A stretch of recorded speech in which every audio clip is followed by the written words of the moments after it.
Welcome back. All right, so we're at that time of year where whoever teams are playing doesn't necessarily matter because some teams have it made, take it a little bit easy. Looking over here. But there's also, this is the time of year where we see who really wants it and who might not. So we're going to start things off with the team that really wants to go into the playoffs really well, and the Dallas Stars. It's Wedgwood versus Smith in this one. The early shots were for Dallas, but the early goal goes to Edmonton. It's Evander Kane from McDavid and Russell at 3:12. It scored on a rush. It's the first shot Edmonton got. Nothing against Wedgwood, though. It was a good goal. The Oilers 27-2-1 when they score first. They had momentum after that. McDavid can't bury one in close. They press. Eventually, they do get that second goal. It's Ryan from McLeod at 6:17. So that makes it 2-0. And then Fogle almost adds another. So this looked a lot like the Vancouver game. Sort of different in that Dallas had a lot of shots in the Vancouver game and then the momentum shifted, but it just felt very similar. Oilers get a power play. Hanley gets hurt on a shot block. That's killed off. The Stars didn't get a power play. That was killed off. 5 shots. So they went from facing Demko to facing Smith. 2 pretty good goalies back-to-back. Oh, and tomorrow, Dallas gets to play Calgary. So, yeah. Hintz has a rush chance, Stars, after that power play, Robertson would score from Hintz and Klingberg at 11:39. That line's the only reason that Dallas isn't getting blown out. So that scored on a rush. Hintz then has a rush that's defended. The Oilers clear it out. Good back and forth with 4.5 minutes left. Hyman has a rush chance saved. The Oilers press. The last minute, Ben had a rush chance that was saved and held.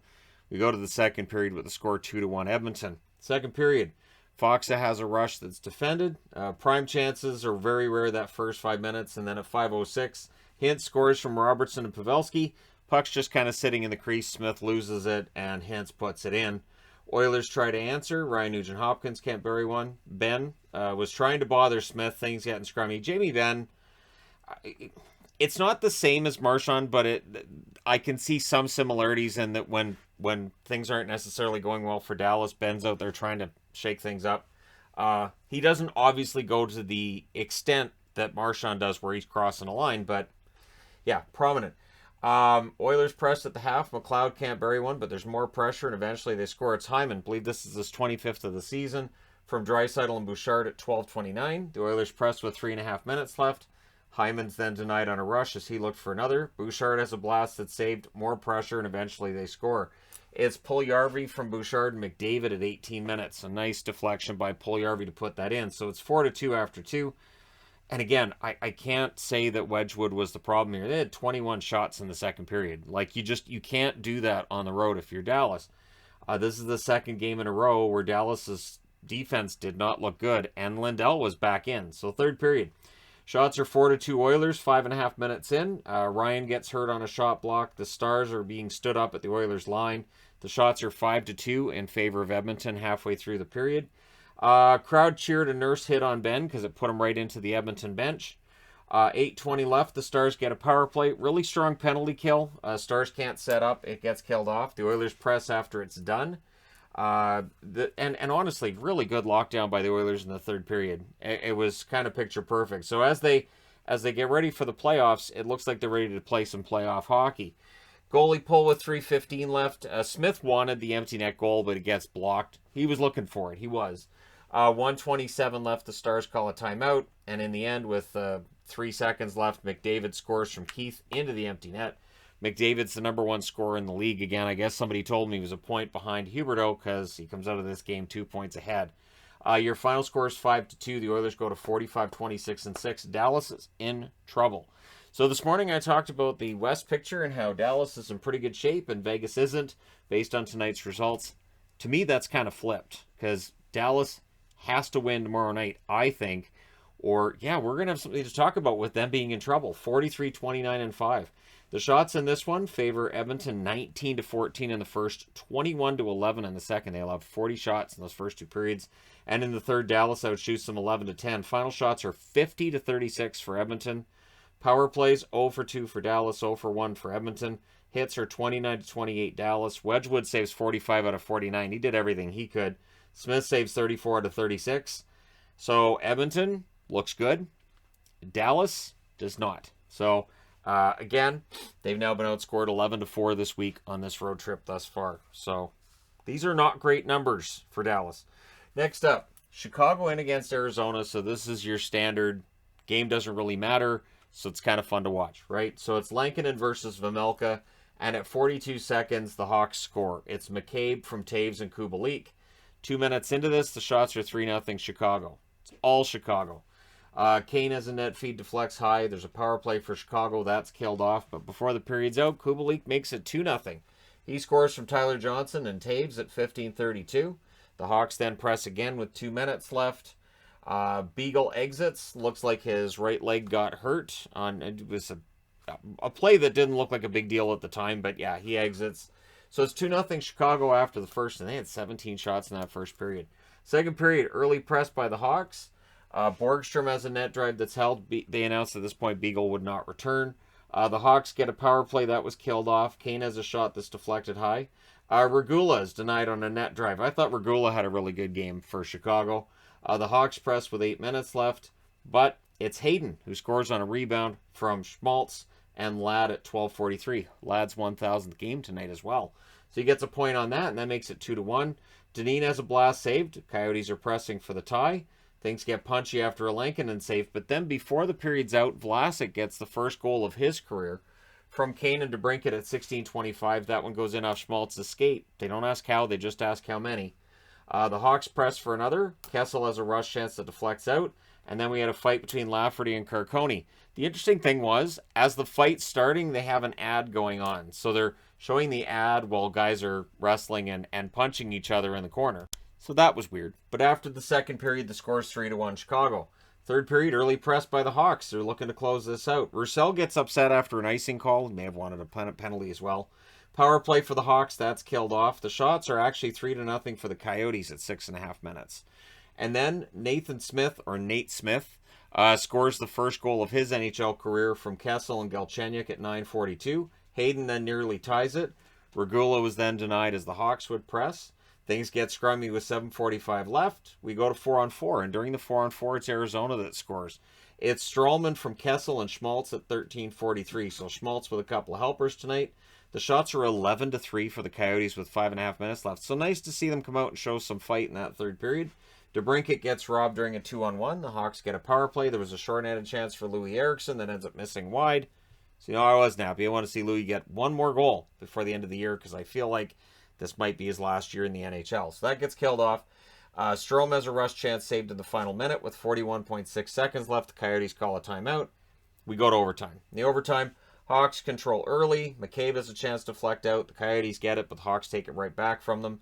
Seth Jones has a chance to go wide. McBain was denied twice. Then the Hawks control it. Kubalik is denied. Kane was denied as well. DeBrincat was not. He scores from Kane and Seth Jones at 4:23. Your final score is 4-3 for Chicago in overtime. They go to 26-40 and 11. For Arizona, 22-49 and 6 with the overtime loss. But they do get to 50 points with that point. So your shots are 17-10 Chicago in the first, 11 apiece in the second, 12-8 Arizona in the third. In the overtime, Chicago outshoots them 4-2. Final shots 40-35 for Chicago. Power plays, the Hawks 0-5, Arizona 0-1. Hits 27-24 Chicago. Lankinen saves 32 out of 35. Vejmelka saves 36 out of 40. So, pretty good result for Chicago overall. And now we move on. So, Dallas doesn't look like they want to make the playoffs. This is good news if you're a Vegas fan tonight, because it looks like Vegas does. Vegas, this might be the best game they've played in, I'll say 2 weeks. I'd say 2 weeks. This is probably their best overall effort. They limited chances against. Yes, Ovechkin makes history tonight, but outside of that, not a whole lot was going on for the Caps. So it's Samsonov versus Leonard, the gold jerseys for Vegas. They have a pretty good record with those jerseys, too. Early Caps turnover. You'll also notice I have the Screaming Eagle on there because there are rumors that the Screaming Eagle's coming back next year for Washington. So we'll see if that's just a third, if it's a reverse retro thing, or if they're going to use those for the regular jerseys. I'd be okay with them on the regular jerseys, to be honest. Early Caps turnover. Samsonov saves there. The shots are 4-3 for Vegas at 5.5 minutes. And at 6:18, it's Kuznetsov that scores from Ovechkin and Jensen. It's the sixth shot, and he just kind of pushes it over the line. I think it might have gone in anyways, but anyway, that's fine. That's fine. It just takes it away from Ovi. Ovi, get over it, right? Martinez would answer, though, from White Cloud and Janmark at 13:51. So it's 1-1 at this point. Cap score, but that play is offside, so that goal doesn't count. Things get scrummy after a Leonard save. Roy with the net drive. Samsonov saves there. It's 1-1 after one. Second period. Early press by Vegas. This is where Thompson's in the net as well. Leonard was out between the first and second. I would think it's probably an injury thing. It's not like Leonard played badly in the first. Then there's a power play for Vegas. After it's finished, Ovechkin would score his 49th of the season from Kuznetsov and Johansson at 2:57. Mantha then fires one wide on a rush. Vegas would press at 6.5 minutes. Eller has a net drive that's saved and held. The shots are 5-4 for Vegas with 9.5 minutes left. Stevenson then has a rush chance that was defended. Vegas presses with 8 minutes left. Carlson can't bury one in close. That's held on to. There's a press by Vegas with 2 minutes left. The momentum's really picking up for Vegas at this point. Hutton has a shot that's saved and held at 18:57. Washington gets a power play. Janmark took a puck in the face and exited. It didn't look great. There was some blood on the ice. I hope he's all right. So we go to the third period, and that power play's killed off. And then Dodonov scores at 2:05. That one goes through Samsonov. So, Samsonov's record's pretty good, but his stats aren't great. So I do still worry about the Caps going into the playoffs. At some point, once we've verified all 16 teams that are in the playoffs, or at least close to it, I'll talk about what I think the benefits for, well, not benefits, the positives for each team going into the playoffs could be, and where they might have an Achilles heel. And I do worry about Washington's goaltending, especially, the Stanley Cup playoffs, a 4-round grind. Can they find that starter? Is it going to be Vanacek? Is it going to be Samsonov? Vegas, though, they press after that and they draw a power play. And you could see the momentum had absolutely swung their way late in the second period before the Caps got that power play. On Vegas's power play, they score. It's Chandler Stevenson from Pacioretty and Pietrangelo at 2:54. He tips that in, and Vegas suddenly has the lead. Momentum's with Vegas. Caps would try to answer. Pietrangelo has a chance that's saved and held. The shots are 8-3 for Vegas at 6.5 minutes. Yeah, they were controlling it. Stevenson's denied on a fast break. Caps are being hemmed in, and there wasn't much room in the middle of the ice when they were coming out. Ovi has a rush chance that's saved and held. Vegas had a 2-on-1 that was defended. The puck goes the other way, and Ovechkin scores from Orlov and Sherry at 13:36. That's 50 goals. That is his 9th 50-goal season. He ties Mike Bossy and Wayne Gretzky with that mark, and he's the oldest player in league history to score 50 goals in a season. I said in the video earlier this year where I talked about Ovechkin catching Gretzky, he does not age, and this is why I think catching Gretzky is just a matter of when, not if. Then there's a net crash by Vegas in the final minute, but the puck stays out. We go to overtime. Eichel falls down, but he actually does touch the puck and make sure that Washington doesn't get it on a turnover. Because if they did, he's in his own zone. That would have probably gone in the net. Then there's an icing by Vegas, but Vegas wins the faceoff. They control it again. Eichel, Dodonov helping them press, and then Theodore in what was the first actual shot on net in the overtime. He scores from Dodonov and Carlson at 2:09. He just wired it. Not much chance for Samsonov there. Vegas wins this one in overtime 4-3. They go to 42, 31, and 5. Washington 43, 23, and 11. So what we've got here is they're 2 points back at Dallas. They've got a game against Dallas next week. And like I said, Dallas has to play in Calgary tomorrow. So Vegas is not out of this by any stretch. They absolutely could end up in the playoffs. The shots, 13-8 Washington in the first, 9-8 Vegas in the second, 12-7 Vegas in the third. The only shot in the overtime is Vegas's. It's the one that matters. Final shots are 30-28 for the Golden Knights. Power plays, Washington 0 for 1, Vegas 1 for 2. Hits 37-30 for Washington. Samsonov saves 26 out of 30. Leonard saved 12 out of 13. Logan Thompson went in, saved 13 out of 15. Played pretty well. He wasn't wearing the Henderson pads either, was he? I don't think he was. It's just odd. I thought he always wears the Henderson pads.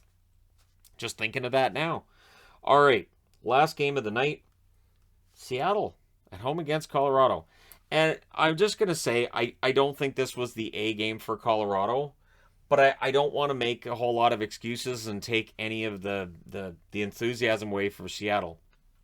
This is the first time this season Seattle wins 3 games in a row, meaning first time in team history they've won 3 games in a row. And it is against Colorado. And Grubauer's in net against his former team. Definitely motivated, right? So it's Francouz versus Grubauer. There was no Mikko Rantanen. He was out with a non-COVID related illness, so flu or stomach flu, right? Lind would score early from Borgen and Rask at 1:12. He beats out an icing and scores there, so nice play by Cole Lind. That's the second of the season. Avs try to answer. Seattle presses at 4 minutes, and eventually they get that second goal. It's Eberle from Beniers. He's on the board again, and Donato with the secondary assist at 5:23. The shots are 3-1 for the Kraken at 7.5 minutes. And eventually they score again. It's Yanni Gourde makes it 3-0 from McCann and Kuhlman at 14:44. For Jared McCann, that is the 200th point of his career. So everything's going well for Seattle. However, Makar would answer from Kadri and Compher at 17:37. There's a late power play for Seattle. That's killed off. We go to the second period with Seattle ahead 3-1. Eberle lost a blade early on there. He actually got help from the referee to get off the ice. Stretch pass to McCann, near miss on that one. If that had gone to McCann, might have another goal on the board for Seattle. Things get pushy after a Grubauer save. The shots are 4-1 Seattle, 6 minutes into the period. Avs get a power play. That was killed off. And Grubauer is not giving up rebounds at this point in the game. Avs get a power play. That was killed off. I already got that. Avs press with 5 minutes left. Lehkonen had a chance that was saved and held. Again, Lehkonen I thought had a pretty good game out of the Avs on the ice there. Avs get another power play. Kadri can't bury one. Looks skyward after that. Nice to see Kadri back in the lineup. That was killed off.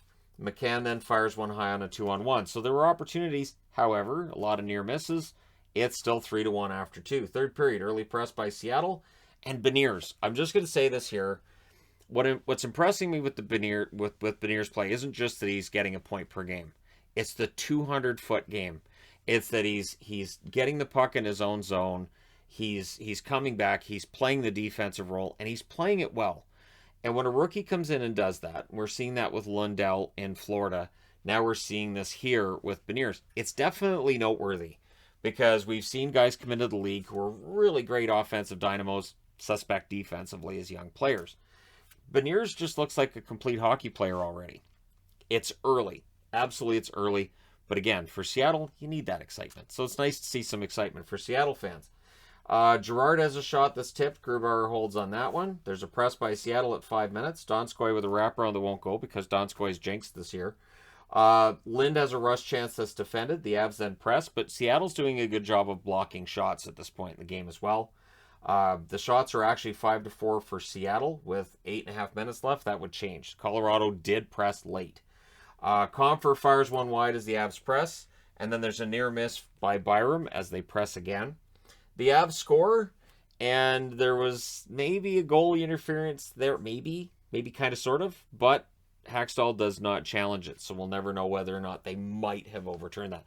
But again, it's already a goal for Colorado, so if you challenge it and you're wrong, now they get a power play. So I think it's probably the right call not to challenge it. It counts.